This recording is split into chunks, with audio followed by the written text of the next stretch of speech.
So right now, this is a stellar evolution map, and it shows the entire all of stellar evolution. Our sun is at this stage right now, low mass star. But right now let's do an overview of what's going to happen. So first, it's a molecular cloud. A molecular cloud is like a nebula.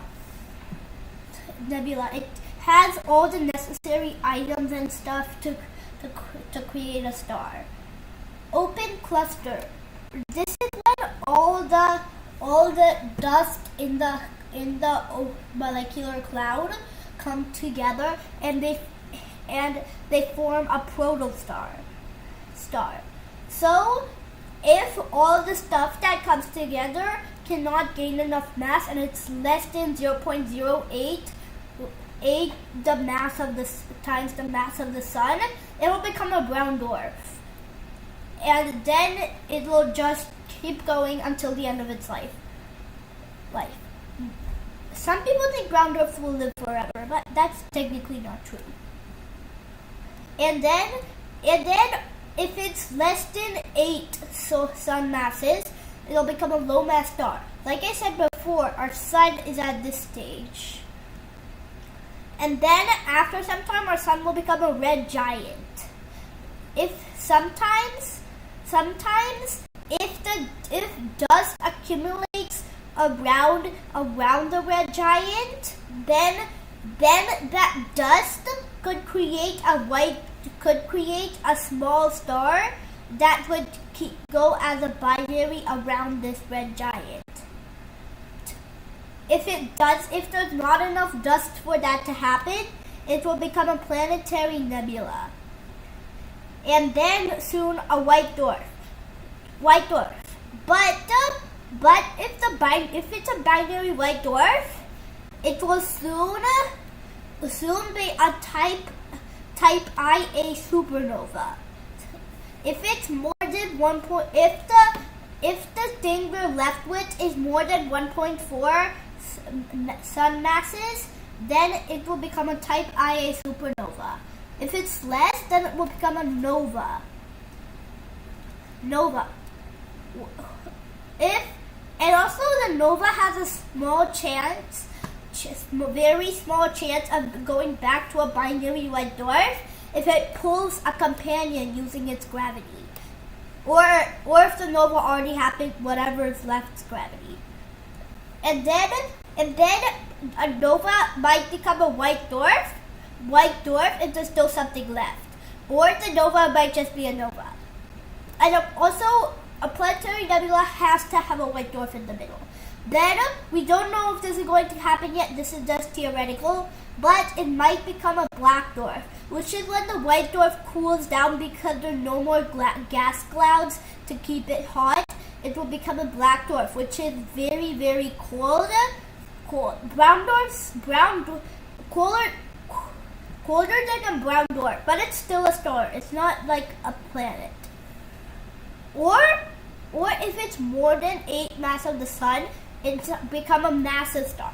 An example of a massive star is like the stars Sirius or Procyon.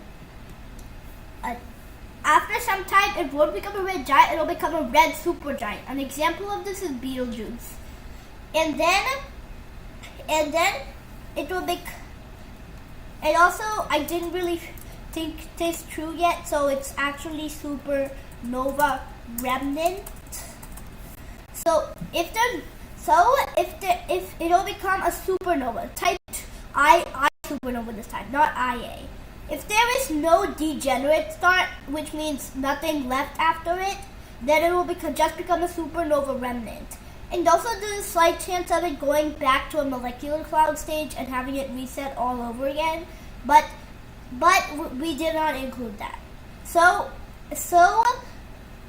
if the outer layers, if there's something is still there, then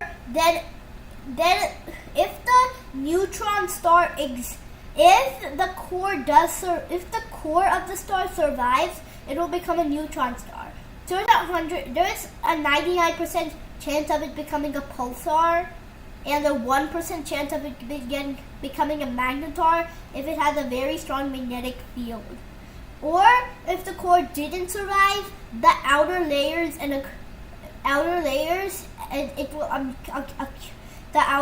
will accumulate and will become a black hole.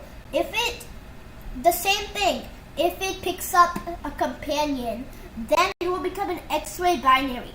It will emit many X-rays. So technically that's it, but if you did not understand this at all and you want a better one, then here you go. Let me show you how this works. I'm just giving you a few minutes here to see if it really works. To see if it really works if you're a good learner.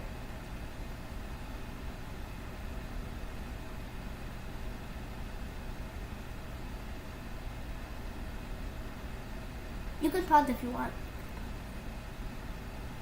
Okay, now we're gonna start with the star forming region. I just used the term star forming region and protostar because it sounded less scientific. So let's go. So a protostar might become a mid-sized star. The mid-sized star, like our sun, might become a red giant. Then will become a planetary nebula, and then a white dwarf and a black dwarf, like we mentioned earlier. If it's super high, then it's a massive star. Then a red supergiant, and it would become a supernova. Supernova could go back to a star forming region and could start all over again. Or it could either become a black hole or a neutron star. And also there's a very big chance of it instead taking the direct path to being a red dwarf, then a blue dwarf. We don't know if this exists yet, so again, cut off. And then it's going to become a white dwarf and then a black dwarf as we know it. Or the planetary nebula stage could also go back to the star forming region. So technically, that's it. Okay, bye.